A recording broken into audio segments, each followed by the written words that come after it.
Horrific flood disaster in Jianchang, China. Funeral homes overwhelmed. China's economic downturn is so severe that the office vacancy rate is now higher than it was during the pandemic. Authorities in many parts of Guangdong have closed rural primary schools to save the real estate market, leaving people in misery.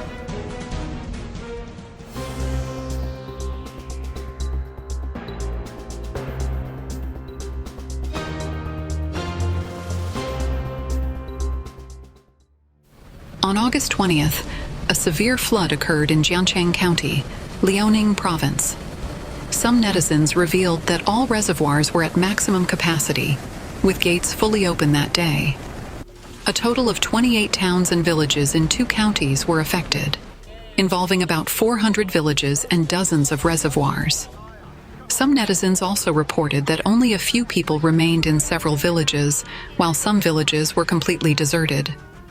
2 weeks after the severe flood in Jianchang County, Liaoning Province, civilian rescue workers and yin-yang masters revealed that the Jianchang funeral home was full and many bodies were unclaimed. Due to the hot weather, they were buried directly on the spot. It is estimated that there were 2,000 to 3,000 casualties and nearly 2,000 missing persons. A rescue worker, using the alias Lao Zhao, disclosed that the Jianchang funeral home was overwhelmed, and the bodies found were unrecognizable. Many were unclaimed, and some were mistakenly identified. In one case, an elderly woman from Xi'an who had been buried for 3 days was later found alive. There were also instances where 2 families disputed over a body, with DNA testing ultimately resolving the issue. Lao Zhao, a civilian rescue worker, said, "No one is claiming the bodies. They smell and are decomposing. The funeral home doesn't want to handle unclaimed bodies. There's no place to store them. There may be 2,000 to 3,000 casualties. The village collectively suffered an accident, and the military handled the situation. We know it's over. You can't see anything when you go to the site." In northeast China, a person working in funeral services is called a yin-yang Xi'an. Mr. Zhang, who was also affected by the disaster, rushed to help bury the victims. Due to the hot weather, he buried them directly on the spot. Yin-yang Xiansheng Zhang said, "I rushed there. As soon as I pulled him out of the house, the crane buried him directly. It was done in one go. I buried him in Hantoon Central Square. I didn't even need cremation. I just buried him peacefully. It's over." They said 1,863 people were missing, and everyone is looking for them. Some villages are still searching. Excavators and cranes have been digging for days but haven't found them. Rescue workers repairing the roads also revealed that many bodies in the disaster area of Jianchang were washed into neighboring Xi'an County or even farther to the seaside. Wang Hao, a civilian rescue worker, said, "I encountered those who were washed away. Those who looked terrible were taken out and placed aside for people to identify. More than 1,000 people in Zhuangganping are gone. Those who were washed away had no clothes on, no distinguishing features, and were unrecognizable. They were all washed to Suizhong and Huludao." Some netizens criticized the authorities in the comment section of disaster area videos. They aren't allowing any reports or discussions about those who were washed away. This time it's really too serious. Why didn't they notify us when they released water from the reservoir? If people were warned, there wouldn't have been so many deaths. An online anchor also revealed that they were being closely monitored. Mi Jue, an internet anchor, said, "How many people died in the disaster area? This is a particularly sensitive issue. Will my account be blocked if I talk about it? How many people are monitoring us?" Jianchang anchors. "I'll say this later. Not only did Uncle Hat find me, but people were also reporting me during the live broadcast, so I can't say anything now." China's economic downturn is so severe that the office vacancy rate is now higher than it was during the pandemic. Currently, office vacancy rates in major Chinese cities such as Beijing, Shanghai, Guangzhou, and Shenzhen have risen, even surpassing levels seen when the lockdown was lifted during the epidemic. Meanwhile, rents are falling, indicating that China's economic slowdown has damaged business confidence. China's commercial real estate market still faces a significant oversupply problem. Vacancy rates in some cities are close to the highest levels in 20 years, while rents continue to plummet. The Financial Times reported on August 30th that in major overseas cities, the rise of flexible working systems has led to some vacancies in office buildings. However, in Chinese cities, far fewer people work from home, and analysts say the economic slowdown is the main reason for the rising vacancy rates. According to data from 3 real estate agencies, at least 1/5 of high-end office buildings in Shenzhen were vacant as of June this year, while office vacancy rates in Beijing, Guangzhou, and Shanghai were also higher than in June 2022. Overall, rents are at least 10% lower than they were 2 years ago. The biggest challenge remains China's weakening economic growth, which has led to a significant reduction in market demand. Lucia Leung, Deputy Director of Research and Consulting at Knight Frank Greater China, told the Financial Times. Data from Colliers International showed that the vacancy rate of prime office buildings in Shenzhen was 27% in June, up from 20% in June 2022, and monthly rents fell 15% year-on-year, in line with trends observed by Knight Frank and Jones Lang LaSalle. The 3 agencies have also recorded similar increases in vacancy rates in other cities. Knight Frank reported that as of June, the vacancy rate of high-end office buildings in Shanghai was close to 21%, up from 14% in June 2 years ago. The agency's data also showed that rents fell 13% year-on-year. Jones Lang LaSalle estimated that as of June, the vacancy rate of prime office buildings in Guangzhou was 21%, and in Beijing it was 12%, up from 16% and 10% in 2022, respectively. At the same time, new buildings are still entering the market. In April this year, Cushman & Wakefield predicted that vacancy rates are expected to remain high over the next 12 months. According to statistics previously released by market agency CBRE, the vacancy rate of Beijing's office market in the first quarter of this year was 22%.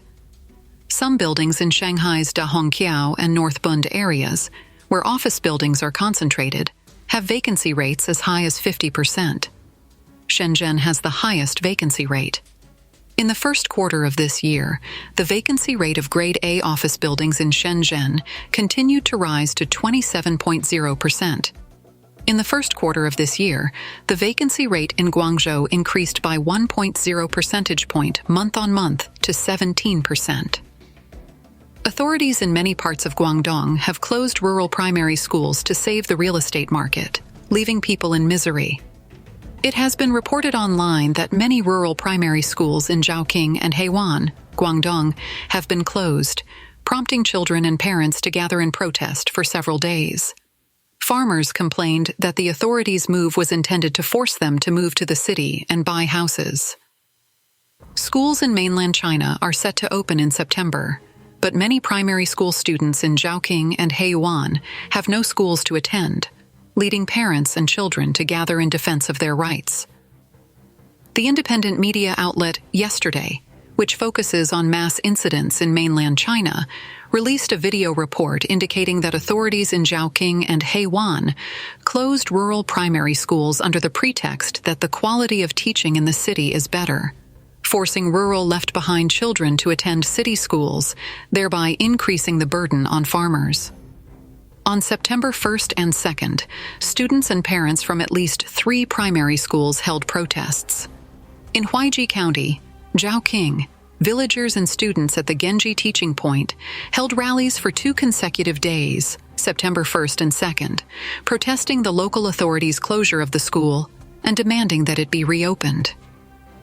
The villagers claimed that the real purpose of the authorities' closure of the Genji Teaching Point was to force farmers to move to the city and buy houses. On September 1st, villagers in Xinguang Village, Yidu Town, Longchuan County, Heiwan City also launched a rights protection action. They blocked traffic to protest the authorities' closure of the only primary school in the village. The villagers also believed that this move was intended to force them to buy houses in the city. On September 2nd, some villagers and students in Queqiao Village, Xicheng Town, Zhejiang County, Heiwan City also gathered on campus, demanding that the authorities withdraw their decision to close the school. On the overseas platform X, some netizens criticized the authorities, saying, "The Communist Party is really an expert in forcing good people into desperate situations." Another netizen left a comment saying, "No birth, no destruction," mocking the CCP for using children as a weak point to coerce the people. In the past, real estate was the main financial pillar of local CCP governments. In recent years, local authorities have introduced various unusual measures to stimulate the housing market, but the effect has been limited, and the real estate market continues to decline. In June of this year, governments in places like Fengyang, Anhui, Nantong, Jiangsu, and Ezhou, Hubei, introduced policies offering housing purchase subsidies to lure farmers into giving up their homesteads and buying houses in the city, which sparked negative reactions on Weibo. Netizens believe this is an attempt to trick farmers into taking on real estate, even at the cost of cutting off their fallback options. Shanghai in decline, city in debt, businesses vanishing, unemployment rising. Who understands? Stores closing one after another is making everyone nervous. Look, there are only 5 Carrefour stores left in Shanghai, and today, the CR Vanguard Dahua store officially closed. I saw it myself. The stores have been sealed with tape, and the shops leading to the supermarket aisle are having crazy clearance sales. This is Dahua Tiger City, located at the intersection of Baoshan, Xiaobei, Putuo, and Shanyang districts, bustling with crowds, especially on weekends. Almost every Sunday, my grandfather would take me on the number 27 tram to enjoy the bustling atmosphere on Nanjing Road. To be honest, it's disheartening to see multiple vacant storefronts along this section of Nanjing West Road. What we are looking at now are the street-level shops of the Jianchang building, opposite 818 Plaza. One of them has its lights on during the day, but the entire store is empty. Although there is a Metro Line 2 station exit here, these few shops have changed hands multiple times over the past few years. The owners have sold clothing, operated Starbucks coffee, and tea by Dow. The shops have also been vacant several times, suggesting that business has been challenging. This is the number 20 tram station opposite the Jianchang building. The shops on the backside are also vacant. If you check the historical images on Baidu Maps, you can see that the shops west of the American eyewear store were also vacant in February 2021. In May 2019, a clothing store was operating there. Now, the shop windows still display well-known vacancy notices. Daoxiang Jing'an store closed, and its number of stores in Shanghai dropped sharply from 7 to only 2. Shanghai, once hailed as China's cosmopolitan heart and a global financial powerhouse, is grappling with a significant decline in 2024. This downturn is evident in its economic landscape and expatriate community. This shift not only alters Shanghai's global business standing but also profoundly impacts its socio-economic fabric, marking a period of decline unseen in recent history. The Daimai shopping center in People's Square in Shanghai is now closed down. I miss the crowds that were packed every day a few years ago. Doing business near the train station has become increasingly difficult, and many customers are no longer spending money in the vicinity. Why is that? Today, let's take a look at the situation here in front of the Shanghai railway station. Across the street is the ticket office, and many shops on this side have closed down. One of the reasons, specifically in Shanghai, is the high cost of living. I asked locals about it, and they said the property prices here in Jing'an district are over $11,000 per square meter. Just think about how much the annual rent would be. It's very expensive to operate a business here. I asked the owner of the hostel where I'm staying, and he said he has many hostels in Shanghai. Just the annual rent costs him over $83,000, and he ends up giving at least half of his income to the landlord every year. This factory in Shanghai has closed down and moved away. The economy of many metropolitan cities in China are also failing. Dongfang International Trade, which was once very busy, has now entered bankruptcy and liquidation. Shanghai's real estate sector, a critical component of both the local and national economy, has experienced a significant downturn, mirroring national trends. According to data released in the first 2 months of 2024, property investment in China fell by 9% compared to the same period in the previous year, with sales of newly built property also seeing a notable decrease of 20.5% in floor area terms. I really can't believe it. Now, 80% of households in Shanghai are technically bankrupt. I work in loans in Shanghai, so you guys shouldn't overlook this. Some people may appear glamorous on the surface, but in reality, they may not even afford a bowl of beef noodles for $4. Currently, those who want to sell their houses for cash can't find buyers, and even renting them out is challenging. Those who bought houses with loans are in a worse situation. Every month, almost all of their income goes towards mortgage payments, and they dare not risk losing their jobs. Once they are unemployed or out of work, they lose even the last vestige of dignity. This is the reality for most families in Shanghai now. Everyone is enduring, pretending to be doing well, and convincing themselves that there's still a chance for the housing market to recover.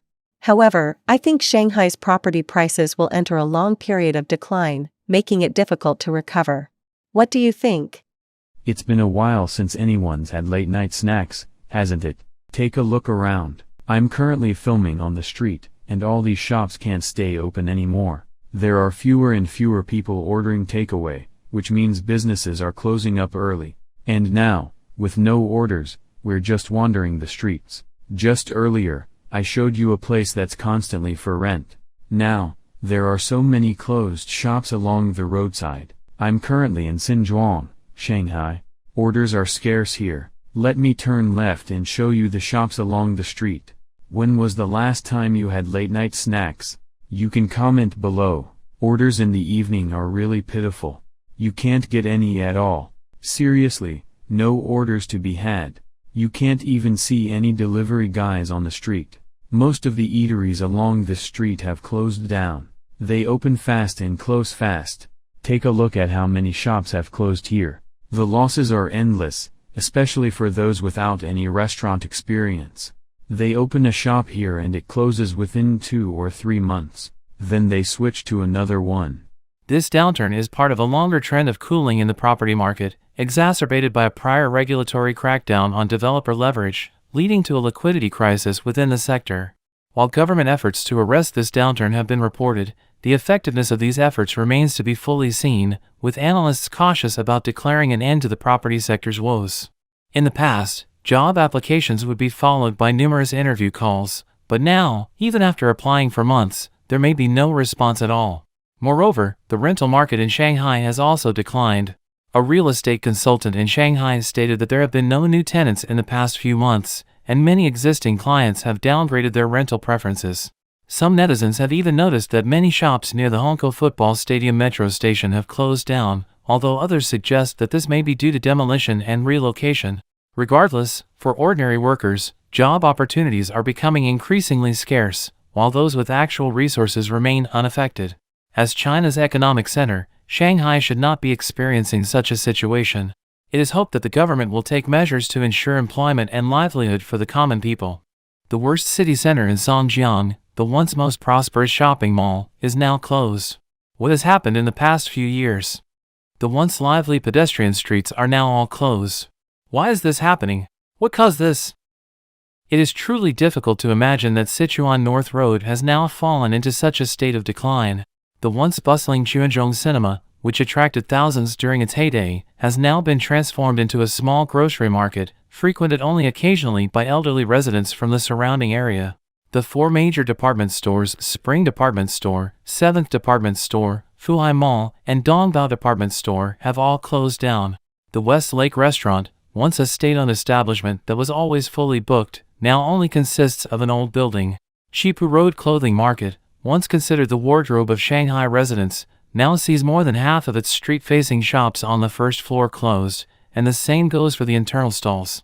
The Superfage clothing market above the second floor has been entirely shut down. Overall, the consumption at Xipu Road Clothing Market has shrunk by at least half compared to its peak period. Adding to the investment decline is the stark decrease in foreign direct investment, FDI, into China, which has also impacted Shanghai. In 2023, China's FDI totaled just $33 billion on a net basis, a drastic reduction of about 80% from the previous year and the lowest level in 30 years. This decline points to heightened concerns among foreign investors regarding issues such as detentions for alleged spying, U.S. sanctions, and general apprehensions about the Chinese market's regulatory environment. Shanghai, as a global financial hub, has undoubtedly felt the impact of this decline, potentially affecting its ambitions to attract international businesses and maintain its status as a leading economic center. The high cost of living in Shanghai has made it difficult for many to stay in the city post-2021. Gatherings with friends that once cost a few hundred yuan now require thousands. With rising living expenses, education costs for children, and stagnant wages, many find it challenging to make ends meet. The average factory worker earns between $700 to $1,000 per month, which is insufficient to keep up with the ever-increasing prices and the highest housing costs in the country. Living in Pudong, Shanghai, affording a home is out of reach for most, and even rental prices are high. In Jianchang, a single room in a shared apartment costs $170 to $225. Once thriving commercial areas like Zhongshan Middle Road and Kaiyuan Mediterranean have seen many shop closures. Colleagues have had to change careers, becoming ride-hailing or food delivery drivers, but even these jobs are not as lucrative as before. Children's education is another concern, as many cannot meet the requirements for enrollment in local schools and have no choice but to return to their hometowns. Although the government encourages the street stall economy, it is not easy to set up a stall without being chased away by urban management, making it feel like a thief's life. Earning and saving money for a home has become incredibly difficult. Infrastructure spending, crucial for sustaining urban development and economic growth, has also seen a decline within regions faced with high debt servicing burdens. A Fitch Ratings report highlighted a directive from the central government to 12 regions in China, including presumably those surrounding Shanghai, to reduce infrastructure spending in 2024 by 23% compared to the previous year. This reduction is part of a broader effort to contain local government debt risks, albeit at the potential cost of economic growth and development momentum within these regions. The cumulative effect of these declines across real estate, FDI, and infrastructure investment is substantial, highlighting a multifaceted challenge facing Shanghai's economy. While the short-term implications include slowed growth and reduced investor confidence, the long-term effects could potentially reshape Shanghai's economic landscape, influencing everything from urban development to international business presence and innovation sectors. The disappearance of foreign companies, the cloistered doors of local businesses, and the ghostly silence in places that once buzzed with life are not just symbols of economic downturn, they are harbingers of a deeper malaise. For a city that prided itself on being at the forefront of China's charge towards global dominance, the current state of affairs is nothing short of a stark awakening to the realities of geopolitical tension, regulatory missteps, and the pitfalls of unchecked growth. The empty scenes at Dahua Tiger City and the deserted spaces along Nanjing West Road are just the beginning. Families, burdened by insurmountable debts and a living cost that far outstrips their incomes, find themselves teetering on the brink. Dreams of homeownership or financial stability have turned into nightmares of financial ruin, with 80% of households in Shanghai teetering on the edge of bankruptcy. The very soul of the city, its people, now faces a future where the promise of recovery feels like a distant mirage.